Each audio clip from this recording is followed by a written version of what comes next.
Top départ pour notre rendez-vous du matin, la matinale d'Afrique Sport. Nous commençons ce numéro avec des infos du continent. Ici, plusieurs championnats majeurs de football sont sur le point de reprendre, à commencer par celui du Maroc le lundi prochain, qui sera suivi de ceux de la Tunisie le 2 août et d'Égypte le 6 août. Sur fond de poursuite de la pandémie du nouveau coronavirus, tous les championnats nationaux, sauf celui du Burundi, s'étaient arrêtés à la mi-mars, alors que la Covid-19 commençait à se développer. Seuls, depuis, les footballeurs de Zambie avaient repris le chemin des stades dimanche dernier, après un dernier report de 24 heures en raison d'une série de cas positifs. Les responsables du football africain sont convaincus qu'ils peuvent reprendre à huis clos en respectant des protocoles sanitaires stricts.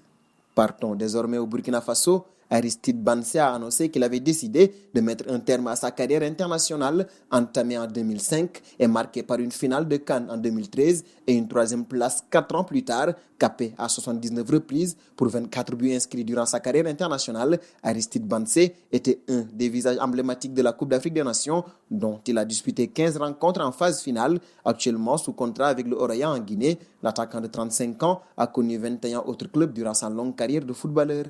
Un bond aux côtés de Samuel Eto'o. Lors d'un récent entretien avec Sport News Africa, la légende camerounaise a révélé 2 épisodes inédits de la finale de la CAN 2000 remportée face au Nigeria. En finale, j'avais des problèmes de santé et je devais déclarer forfait, mais le docteur Motaz, paix à son âme, a tout fait pour que je puisse jouer cette finale, a révélé Eto'o lors d'un récent entretien avec Sport News Africa. Samuel Eto'o avait promis à Rigobert Song qu'il allait marquer avant la 10e minute. Promesse tenue, il fera une passe décisive à Mboma. Celui-ci lui crie « Tu es le meilleur joueur au monde », sans doute envoûté par le talent inné du jeune Eto'o.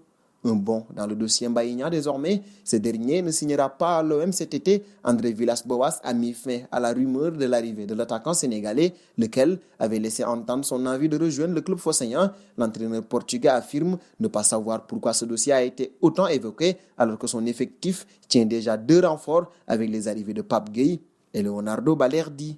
Et du dossier Mbaïna, nous passons à celui de Youssef Attal.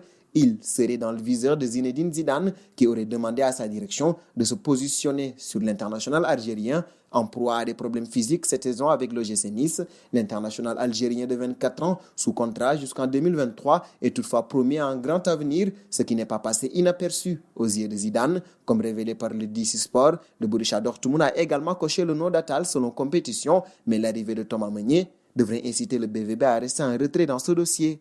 Seconde partie de la matinale avec la Fédération française de football. Noël Le Graët est président de la dite fédération depuis juin 2016, une éternité, et si cette période était sur le point de se terminer, alors que les prochaines élections auront lieu en mars prochain, le président actuel de la Fédération française de football a laissé planer le doute sur sa candidature. Par ailleurs, Noël Le Graët est également revenu sur le fonctionnement des instances du football français et notamment sur celui de la Ligue de football professionnel. La Ligue est actuellement gérée par une présidente, Nathalie Boy de la Tour, et un directeur général, Didier Quillot.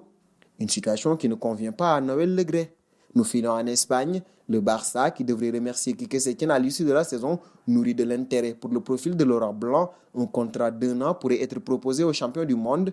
La particularité de ce recrutement, comme l'avait déjà expliqué la presse catalane il y a quelques jours, réside dans la durée du contrat qui serait proposé au futur entraîneur, très courte. L'idée à Barcelone serait de nommer un nouveau coach pour 1 an, avant que les élections présidentielles prévues en juin 2021 ne rabattent les cartes et aboutissent probablement au retour de Xavi sur le banc. Dernier point de cette matinale avec le duel Cristiano Ronaldo-Léo Messi. Ce dernier a terminé la saison de Liga avec 25 buts. Cristiano Ronaldo est lui assuré de faire mieux, alors que la Juventus Turin a encore 4 matchs à jouer. Le Portugais compte en effet 30 réalisations grâce au doublé inscrit face à la Lazio Rome. Ces 2 buts aidants, l'attaquant turinois a repris la première place du classement des buteurs les plus prolifiques dans les 5 grands championnats. Le natif de Funchal affiche en effet désormais 446 buts et reprend donc 2 buts d'avance sur son éternel rival Lionel Messi, 444 buts au compteur. Le troisième, Jimmy Greaves, est à bonne distance avec 360 buts. Clap de fin pour cette matinale du jeudi.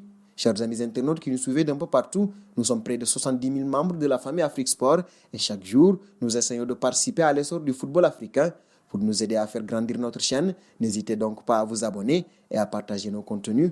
Nous vous donnons rendez-vous demain, tout en vous invitant à vous abonner pour vivre le football continental et international. Abonnez-vous sur la chaîne Afrique Sport pour de nouveaux contenus exclusifs de vos sportifs préférés. N'oubliez pas également d'activer la petite cloche pour ne rien rater.